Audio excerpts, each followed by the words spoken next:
No, I tell you what, seriously, this is the truth. We worked our whole life. We had kids relatively early, and we worked our whole life to do our best to train, to guide, and to see her just go and do what God has called her to do. I'm excited for her, and the other thing is I know she's still going to come back probably, but other than that, everything is going on. Yesterday, we went there, me and Penny and Alexandria, and everywhere we went, this happened 3 times, everyone thought Penny was Alex's sister.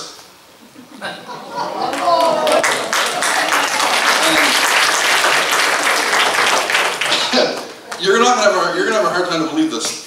No one, not even once did they think I was her brother. I know you probably find that incredibly hard to believe, but never once did someone say, "Oh, is this your brother?" Nope. But everywhere they went, they're like, "Oh, your sister came with you." No, it's her mother. It's Penny's birthday today. Yep. She's 52.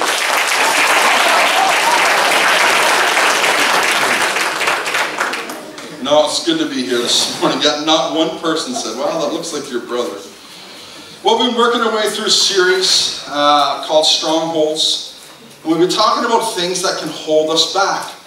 We talked about the stronghold of religion, the stronghold of the past, the stronghold of the tongue, the stronghold of complaining.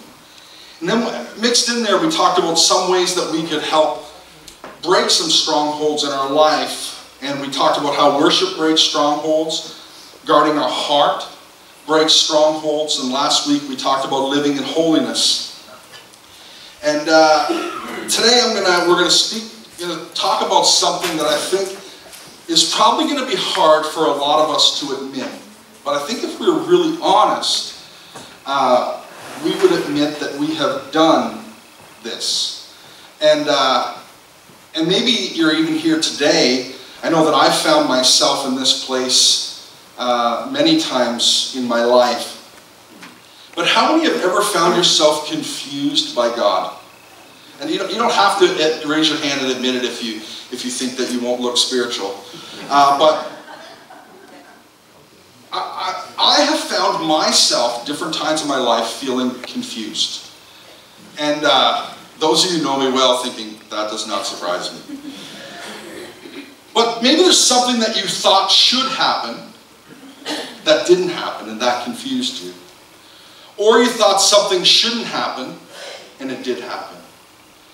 Maybe you've questioned God because of why someone was not healed, and you thought they should have been healed. Maybe you've thought and wondered why God blesses someone over and over, and in yourself you think, they don't deserve that. Now, we wouldn't say that out loud because it would sound really rude. But I've thought it before. Why do others who seem so faithful seem to struggle? I'll be the first to admit, there's many, many things that I don't understand in life. And sometimes, and that's what faith is, we kind of just have to take that leap and say, okay, God, you're God, I'm not God. Let's just take a moment and say and thank God that I'm not God. You know, because that would not be good. But we have these things in our walk with God. There's been times that I have felt hopeless. And I think if we're honest, we've all been there. It could have been just for an afternoon, it could have been for a month, it could have been for longer, but you felt like, man, what is this all about? And we can deal with this confusion with God or confusion of what's happening in different ways. The problem is sometimes people feel if they question God that that's a sin. You need to understand that God is bigger than your questions. I have questioned God. I said, God, why would you do this? But God is bigger than our questions. Some feel that if we doubt Him, that He'll take something away from us because we doubted Him. And we say, oh, but God is bigger than your doubts. And it's okay sometimes to have doubts. Some people find themselves yelling at God. Be honest. You found yourself in a room or walking in the woods, and you just got to let it out. You just say, what is wrong with you? No? Some people cry out, God, why me? Why does this keep happening to me? And the interesting thing is there's an entire book in the Bible dedicated to this very thing. And it's the book of Lamentations. The book of Lamentations might not be the most popular book in the Bible, but it's really important to help us understand as humans that there's this crying out to God, maybe even in doubt or questioning, is an important part in our relationship with God. But it's an important part in every relationship. This book is a collection of 5 poems. So this is a poetry book. This is a book of 5 poems. They're called Lament poems. And these are poems where they're written 5 poems. You go and read them. They're written kind of in the first couple of chapters. They're written according to the Hebrew alphabet. So Aleph, Bet, Gimel, Dalet, Hay, Vav. And so you go through it. That's the rhythm of the poem. It's with the beginning of the line is a Hebrew letter. And so we look at these 5 poems. We need to understand them, that they are poems that can be put to music, and people have written these. Person has written these in a really dark time. That's why he is lamenting.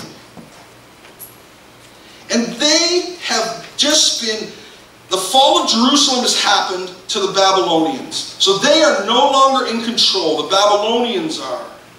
This is a terrible event, was a result of Israel's constant rebellion against God and God's covenant. Despite God's continuous warnings. How many have ever rebelled against God despite his continuous warnings? Don't do this, Troy. And then I do it anyways. And then I lament about it. Okay, don't do this. Don't say that. And then we do it. And they had all types of warnings. But they still disobeyed the warnings. So after captivity, here they are. They're surrounded by war, by grief, by suffering. The people of Israel acknowledge their sin, and they begin to cry out to God for restoration, for repentance. And the lament poems are written then. Things are really, really bad. Have you ever had a bad day? I think we've all had a bad day. Our problem is we let bad days turn into bad weeks, and bad weeks turn into bad months, and bad months can turn into bad years. But they're in a horrible, dark time. War is all around them. But there's a purpose to these poems. They're just not about complaining, because we know that complaining can be a stronghold. But these poems, they're a form of protests. God, why? A protest against what is happening. They're a way for them to process their emotion. How many know that it's not okay to stuff your emotions down inside? And this is just a way for them to process their emotions, to let their emotions out. And that's why it's okay to go for a walk in the woods, and if you have to, and just yell at God and say, God, why? And it's just a way to process our emotions. And it's a place for them to voice their confusion. And we've all been confused. This is a healthy thing that we do in relationships. And our relationship with God is no different. So in the book of Lamentations, the writer is lamenting. And lamenting is defined as this: a passionate expression of grief or sorrow. It's a passionate expression or grief or sorrow. It's not just complaining about my burnt toast or my husband that doesn't put his socks away, or my wife who complains about my driving, or lamenting is this expression of grief and sorrow, and that's what they're doing. It's a time of darkness. What are they lamenting at? At the disorder and the chaos, they're expressing themselves to God. They've lost everything. So they're lamenting. When we read Lamentations, it helps us to understand that communicating our distress or our problems or our darkness that we are in to God is really important. And it's an appropriate response to the evil that is around us, that we lament to God. So if you could turn with me to Lamentations chapter 3.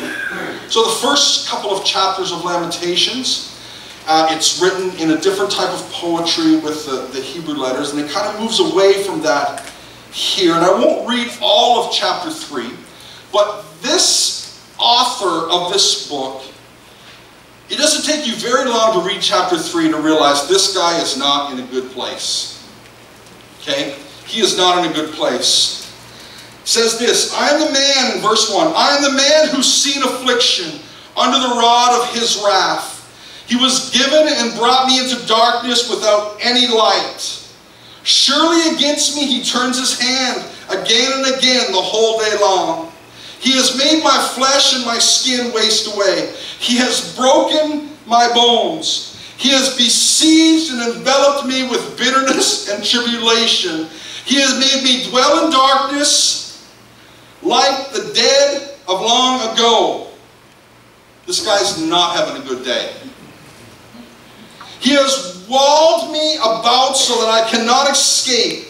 He has made my chains heavy. Though I call out and cry for help, he shuts out my prayer. Have you ever felt like that when you're in a hard place? And people used to say, well, it feels like my prayers just hit the ceiling.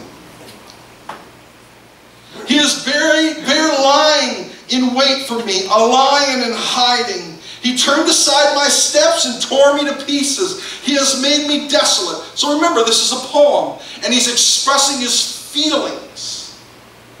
He bent his bow and he set me as the target for his arrow.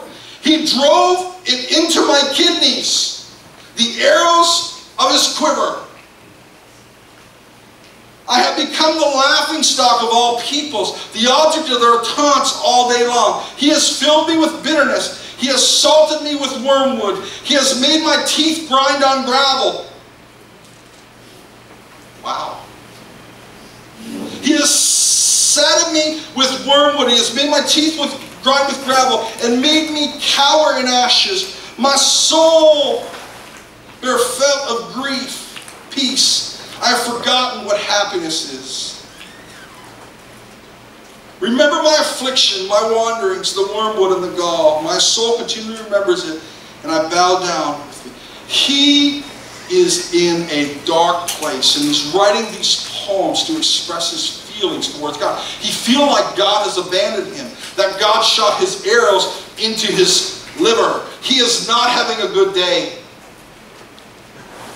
And then, out of all of the book of Lamentations, in the midst of all the lamenting, of crying out in grief and sorrow, there's this one moment of hope. In the darkest time, it says this in verse 21. After all his lamenting, he says, but this I call to mind, and therefore I have hope. So he's in darkness, he's in grief, everything is crashing in on him. Maybe if you're here and your marriage isn't good, you're struggling with addiction, maybe your friends have abandoned you, financially it's a trouble. It says, but this I call to mind. Basically saying, but this I go back and I remember. And because of this, I have hope. Then it says this: the steadfast love of the Lord never ceases. His mercies never come to an end. They are new every morning. Great is your faithfulness. The Lord is my portion, says my soul. Therefore I will hope in him. So he spends 2.5 chapters lamenting in a poem, in a series of poems. And then all of a sudden, he says, I call to mind what God has done. We need to remember that when we cry out to God with repentance, that there's a few things for us to remember when you find yourself in a dark place. It's really important that when you find yourself in a dark place, no matter what it is, even if you're just frustrated or having a bad day, or if it's way worse than that, you need to remember this: that it's not where you start, it's where you finish. Number one. It's not where you start, it's where you finish. In the book of Lamentations, things are dark. Things have been taken and they're out of control. They've lost everything. And we've all been there. We find ourselves in a bad place. Maybe in a relationship, financially, addiction, depression, anxiety, or anything else. You need to understand it doesn't matter where you start today, it's where you finish. One chapter, the chapter you're living today, does not decide what the whole book is going to be like. You can feel hopeless, but I need you to know that it's not over yet. It says in verse 21, but this I call to mind, and therefore I have hope. So we're going to do something together today. I'm going to ask you to do me a favor. Is right now, I want you, just everyone in your seat, just to think of something. I'm going to give you a couple of minutes to do this. To think about something that you know that God has done for you. Okay? And I don't mean like, okay, well, God got me a good parking spot at the mall. I mean something that you can undeniably know. This is what God has done for you. And I want you to think about it. So I'm going to give you a few minutes of awkward silence. And I want you to think about it. And I want you to just in one line be able to say, God did this for me. Or I call to my mind when God did this. So I want you to think about it. Then I'm going to have some of you share what that is. So be prepared. Just remember that no matter how dark it may feel, that where you start is not where you finish. And number two, always remember the faithfulness of God. When God speaks to you, when God does something for you, my advice would be to write it down. Tell somebody. Because the devil is going to try to steal that from you. Make sure that you write it down. The devil always tries to steal in the dark what God said to you in the light. Darkness comes for all of us in different ways. But you've got to be ready for those times. This was a dark time. These poems were wrote in a dark time of history. But in the middle, he says, I call to mind. The devil will always try to steal in the dark what God said to you in the light. So we're going to do that together today. I know I'm taking a chance here. But if you're here this morning and say, I know for sure this is what God has done for me. Why don't you stand and I'll give you the mic and you can share with everyone. But don't be shy. Because every single one of us should be able to say something. Don't worry, we won't keep you here all day. Rock, you can just yell it out loud. God revealed to me my sinful nature and the need for a Savior.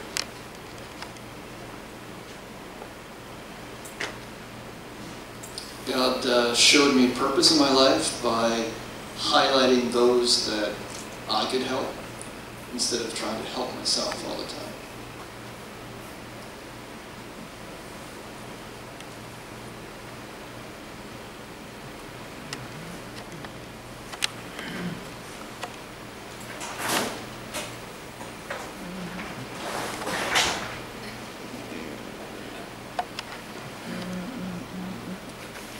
God has given me the strength to let my past die and my future survive, has given me the strength through my darkest times, and to open my heart to God and to my family.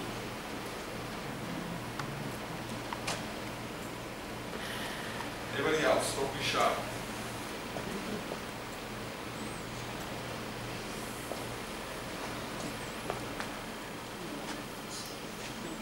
God healed my grandson from cancer.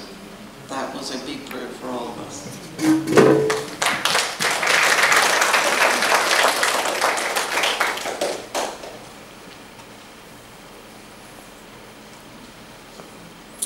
There's a lot of things going on in our lives right now, but God gives His peace, and I sleep every night. Plus, I believe God led us to this church, and we love it here. Thank you. Anybody else? Don't be shy. Whoa. You're probably going to think this sounds crazy, but I've been looking for a chandelier for my bedroom since last summer. Every yard sale that I went to, I couldn't find any. 2 weeks ago, before I left the house, I said, God, help me find something that I really want. The very first yard sale that I went to, I found this beautiful chandelier for $10. At Rochelle's house? Thank you. No. God does answer prayer. Because I was going to say Rochelle should have gave it to you for $5. Anybody else? Don't be shy. Something that God has done for me.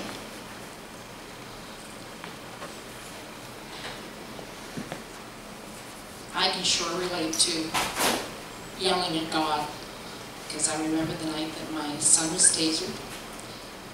My marriage was falling apart. My middle son came out gay, and I almost had a nervous breakdown. I eventually did, but I remember lying in bed, coming home from the hospital, having been up all night, and I just screamed at God, "No more. I've had enough. Why are you putting me through this?"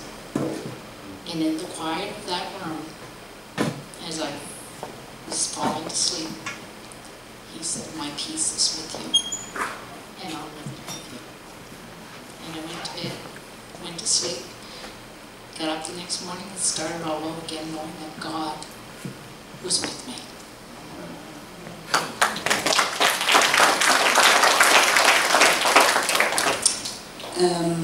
I'll just name one. God healed me of an issue that caused me pain for 15 years.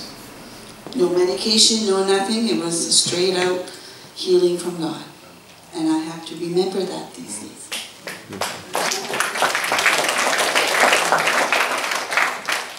Just a helpful hint to everyone. If I'm on the side of the room, maybe you should stand up a little sooner.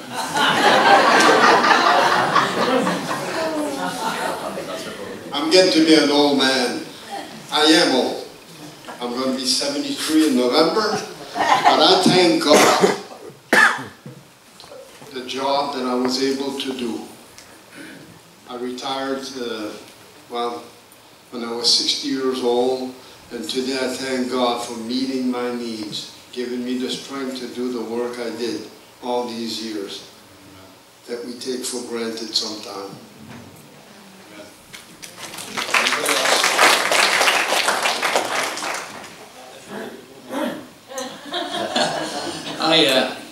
I got a lot of stuff to say, but anyway, keep it short. God never stopped helping me, even when I was stupid, make mistakes. He helped me, and he delivered me from alcohol, and that was a great thing. And then by doing stuff I got in debt and I couldn't get out of it. I had to go bankrupt and bought an old trailer and fixed it, and then then God really helped me with that. And it was humiliating, and you have to depend on others, and a lot of people helped me, and we got out of debt, and then we started buying and selling and buying and selling, and all of a sudden we got a hold of how to get out of debt, you know, and stay there. And you know, God's amazing, and now I can help others, and you know, I don't not stress for that anymore. It's just amazing what He did.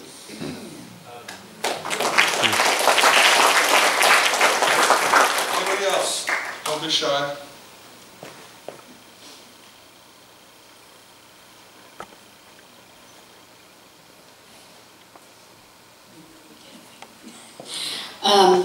I'm really grateful that I was lucky that I knew God, but I chose to leave Him on the side in my life, and I went in dark places, and I'm grateful that He found my way out, and He's with me every day.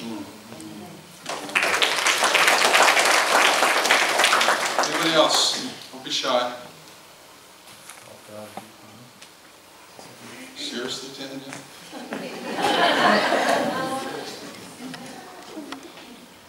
Over here twice already. Well, I know most of you know my story about my heart.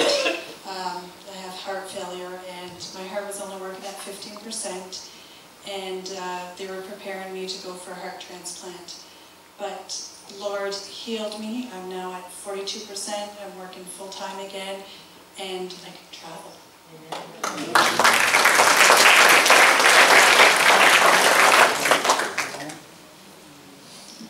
I just want to say that I know for sure that I wouldn't be here today if it wasn't for God.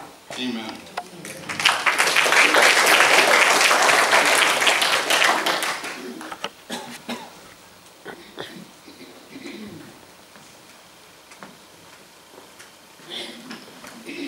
I can relate to that person that mentioned about heart problems. I had open heart surgery 5 years ago.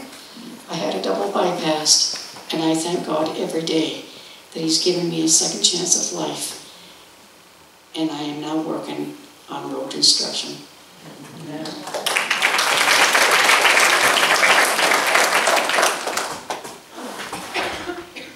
thing is,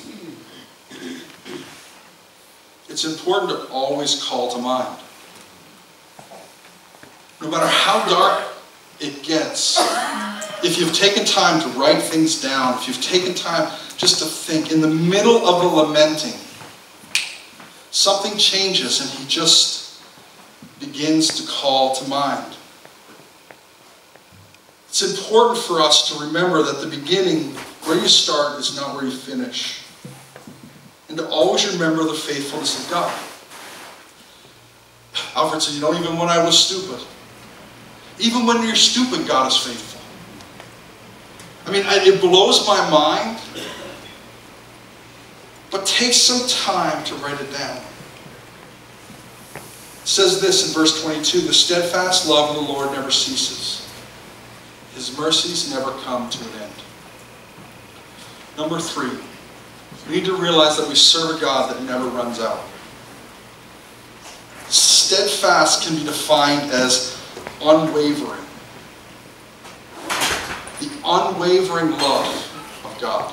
See, we have a hard time to understand the unwavering love because our love wavers from minute to minute at times. Maybe just me. Maybe you guys are way more spiritual than I am. But sometimes, you know, when you're frustrated, when you're angry, but His steadfast love and His mercies never come to an end. We need to remember that God is a God that never wavers. This is very confusing because our love and our emotions waver a lot. Mercy. Mercy is the best defined as compassion or forgiveness shown towards someone who you have the power to punish or harm. Mercy. God is a God of justice. In the Old Testament we see it. We see it happen all the time. Someone does something, then there's justice. But He has the ability or the power to punish or to harm someone, but yet he gives mercy.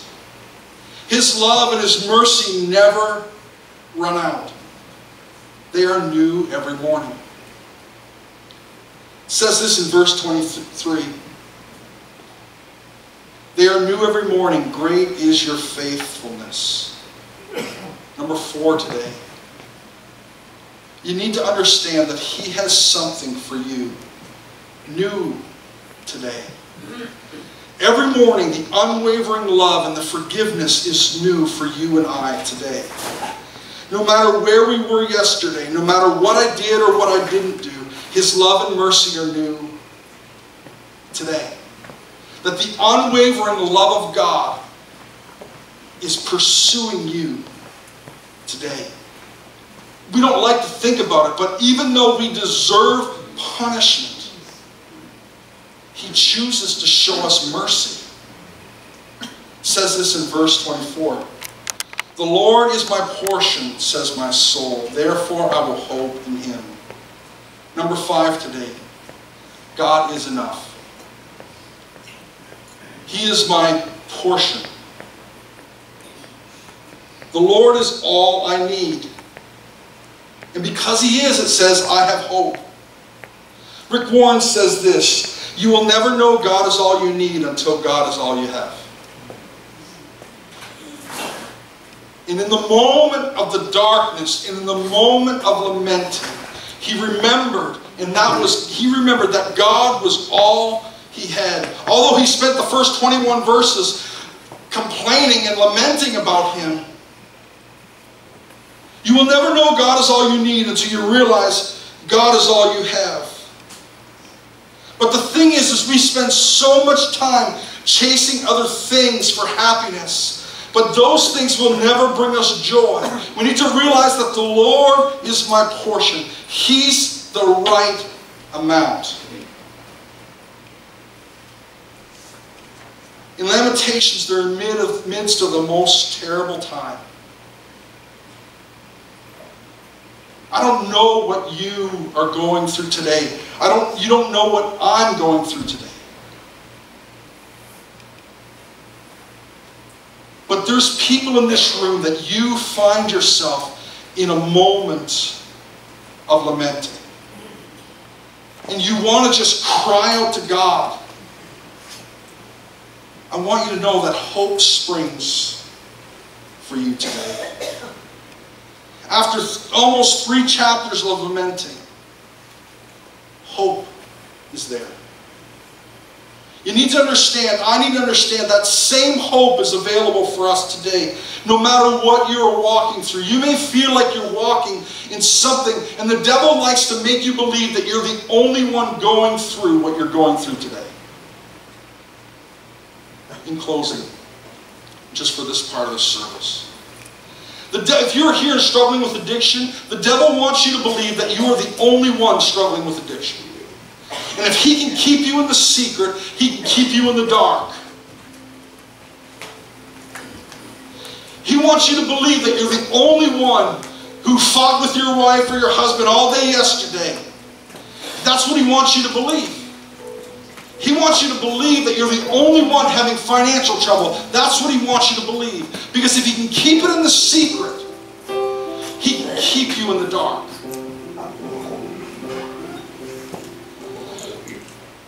The only way to find freedom is to pull the secret from the dark into the light. And to remember what God has done.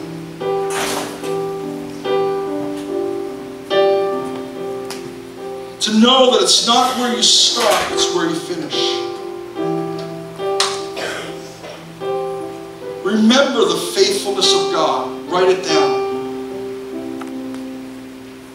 That his steadfast love, his unwavering love never ceases. And his forgiveness or his mercy never comes to an end. We need to remember that we serve a God who never runs out. That that He has something new for you today. And the quicker we can remember or live like God is enough, then it will help us to stop trying to fill our lives with all these other things. If you're here this morning and you say, Troy, I need something from God. You might be here and you don't even know what it is. You just say, I feel far from Him. In the middle of the darkness, the song says that He called my name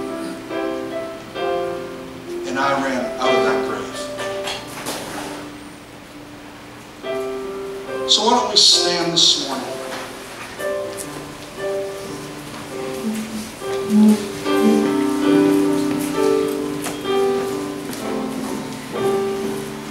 If you're here this morning and you think, I just need to call on God. Even if I need to lament to Him, but I need His presence, then why don't we worship together this morning? And if you want to make a statement with your life and say, God, no matter what I'm going through today, you don't have to tell anybody what I'm going through today. I come to this altar and I give it to You. And I'm calling on You because I call to mind everything You have done for me.